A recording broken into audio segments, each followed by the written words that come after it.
Okay, so here we are inside of iMovie, and I'm just going to take you through some basics of how to use iMovie on the iPad to edit up some of your screencast recordings. So I'm going to tap on the plus sign here, and it's going to ask me if I want to do a movie or a trailer.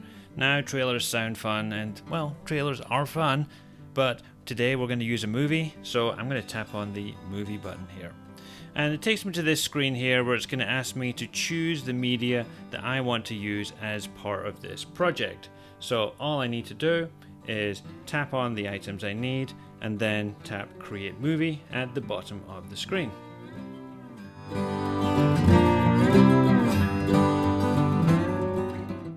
So you'll see here that iMovie has automatically put things into the timeline for me in the order that I tap them on the screen.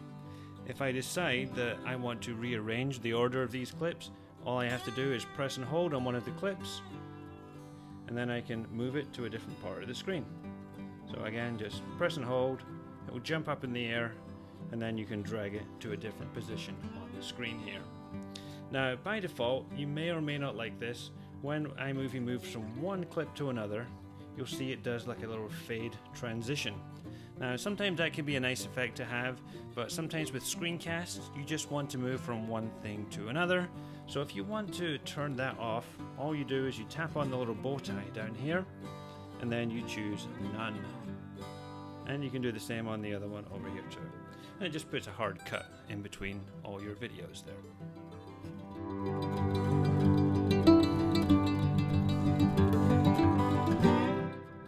So let's say we are now ready to work on our video a bit more, and we want to trim the beginning or the end of a clip to take out some errors at the beginning or end of a video. And what I can do now is press and hold on that yellow bar and drag it to the left. And what that is doing right now is taking off some of the beginning of my video. And I can do the same on the end and press and hold on that yellow one, bring it back a little bit to trim the edges of that video clip.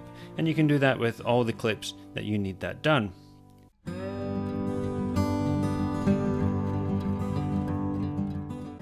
What if I had a major coughing fit in the middle of my screencast and I wanted to take that out inside of a video editor? So here's what you do. I'm going to pinch with two fingers apart just to make my timeline just that little bit bigger so I can be a bit more precise.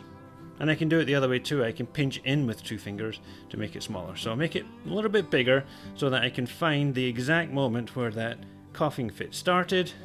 Let's say it was right here. And then I'm going to tap on the video. And with the video selected, you'll see underneath the video I've got some options here. The one I need is called Split. So I'm just going to tap on the word Split. And here's what it does. It splits my video into two. So I'm going to move my video now to when my coughing fit finished, which is right here. Tap on the video again, and then tap Split.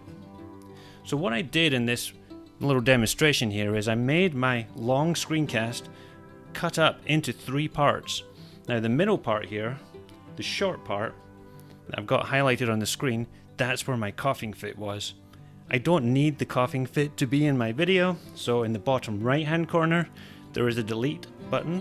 If I tap that, I can remove that clip. So let's think about adding text to a video. I'm going to scroll back here to the left, my first video, tap on that green screen one, and underneath you're going to see where it says titles. So if I tap titles on here, you'll see I've got a variety of title styles that I can choose from. So if I bring in this one here, it's in the lower thirds. If I do this one here that says Gravity, it appears here in the middle. And different text titles have different types of options on them. For instance, this first one here, is going to appear on the bottom of my screen. So you have to think a little bit about where you want to put things because they're not always very flexible and can't be moved very easily. So here's what we're going to do here. I'm just going to choose this particular text title here. And then all I need to do is tap on the screen where it says text title here.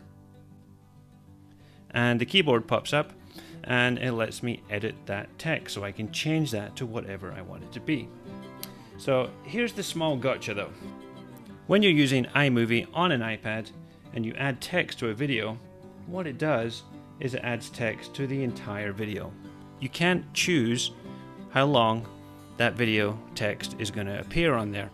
So if I back out of here, I'm going to use the undo arrow, which is in the right of my timeline here next to the squiggly line on the side here. I'm going to undo that until my text goes away. And so if you wanted this video clip not to have text for the whole duration of the clip, what you need to do is go back to our old friend, the split tool. So you need to come back here to actions and then hit split the video in two, and then just add the text to the split part that you need it on. Okay, so it's a bit of a workaround, but it's how people deal with having no text duration slider on an iPad here. So I've got my text here just on this first video, and it's going to be the same video. It's going to look like it plays seamlessly through, but the text, as you see, goes away.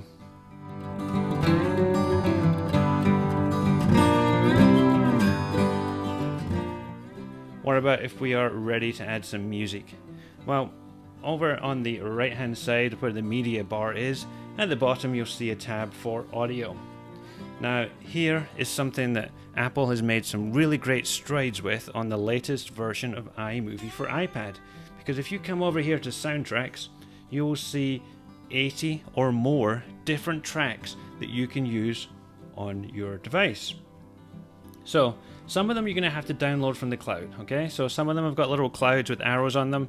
Not all of that media is on your device. That helps save some of your storage space. But if you want to listen to one and play one, all you need to do is tap on it right there. And if you are happy with that one and you want to add it to your video track, just tap the plus sign and it's going to drop it down straight into your video here. Now, interestingly, you'll see at the end of the video, Apple does a clever thing that Microsoft also does on the Windows 10 photo editor. The music will automatically be timed to match the end of your video. You will have no abrupt ending. You won't even have a fade out ending. You will have something that sounds like the natural end to this music. And the music will adjust depending on how long your video is. If your video is 3 minutes, the music will be 3 minutes, and it will start and end naturally.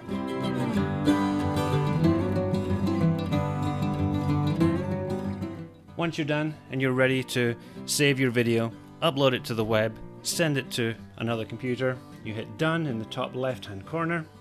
Takes you back to your screen here where you can hit the share arrow, and at this point you'll see an option here to save the video.